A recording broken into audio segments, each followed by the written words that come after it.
Halo, perkenalkan nama saya Nadia Winda Iswara.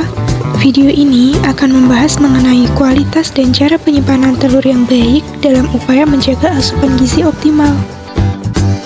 Kesadaran masyarakat mengenai pentingnya pemenuhan gizi harian semakin meningkat, terutama pada masa pandemi, di mana masyarakat semakin peduli dengan kualitas makanan yang dikonsumsi agar kondisi daya tahan tubuh tetap optimal.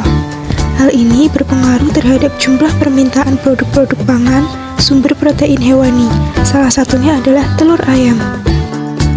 Telur yang dikonsumsi semestinya memenuhi kriteria layak konsumsi yang dapat dinilai berdasarkan kualitas fisik, mikrobiologis, dan tentunya diterima secara organoleptik. Beberapa jenis bakteri patogen yang terdapat pada telur diantaranya adalah bakteri Enterobacter, E. coli, Proteus, dan Salmonella, yang umumnya berasal dari saluran reproduksi induk ayam. Kandungan gizi kompleks, terutama protein yang tinggi di dalam telur, menyebabkan telur menjadi tempat berkembang biak yang baik bagi mikroorganisme patogen yang dapat menyebabkan penyakit apabila penanganan atau penyimpanannya tidak diperhatikan dengan baik. Kandungan nutrisi dalam telur sangat lengkap, di mana secara alami mengandung vitamin D, vitamin A, vitamin B2, B6, B12, asam folat, dan mineral yang sangat baik seperti zat besi, kalsium, natrium, dan fosfor. Dengan demikian, telur sangat baik untuk dijadikan sebagai sumber energi, sebagai pemenuh kebutuhan nutrisi sepanjang tingkatan usia, dan juga baik untuk memelihara kesehatan jantung. Sehingga anggapan publik mengenai konsumsi telur berbahaya bagi kesehatan jantung dapat diluruskan.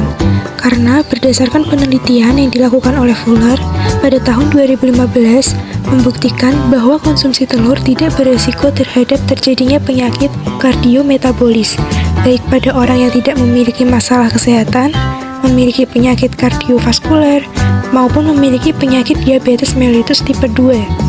Bahkan, telur dapat dijadikan sebagai bagian dari menu diet sehat harian. Penilaian kualitas telur yaitu melalui penampakan secara eksterior dan interior. Secara eksterior, telur yang baik harus dalam keadaan ovoid, tidak retak, dan bersih. Sementara secara interior tidak terdapat bercak darah ataupun benda asing, putih telur kental, kuning telur yang masih kompak, dan bau khas telur. Menurut Kasmiati, pada tahun 2018, penilaian mutu telur meliputi kebersihan, bentuk telur, warna kuning telur, rongga udara, Hawk unit, dan indeks albumin. Penilaian kualitas atau mutu telur dapat dilakukan dengan cara memasukkan telur ke dalam wadah berisi air. Apabila telur tidak mengapung dan tetap tenggelam di dalam dasar wadah, maka kualitas telur masih sangat baik dan berusia di kisaran di bawah 1 minggu. Semakin telur tidak dapat mempertahankan posisinya di dasar wadah, hal tersebut menunjukkan bahwa telur sudah lebih tua, karena rongga udara di dalam telur semakin besar. Namun, penilaian kualitas telur dengan cara memasukkan telur ke dalam wadah berisi air ini dinilai kurang efektif, karena memerlukan media wadah dan air untuk pengecekannya. Sementara pada kenyataannya, hal tersebut sulit dilakukan pada saat proses jual beli telur. Cara untuk pengecekan kualitas telur yang lebih praktis yaitu melalui metode penyinaran menggunakan flashlight yang terdapat pada ponsel.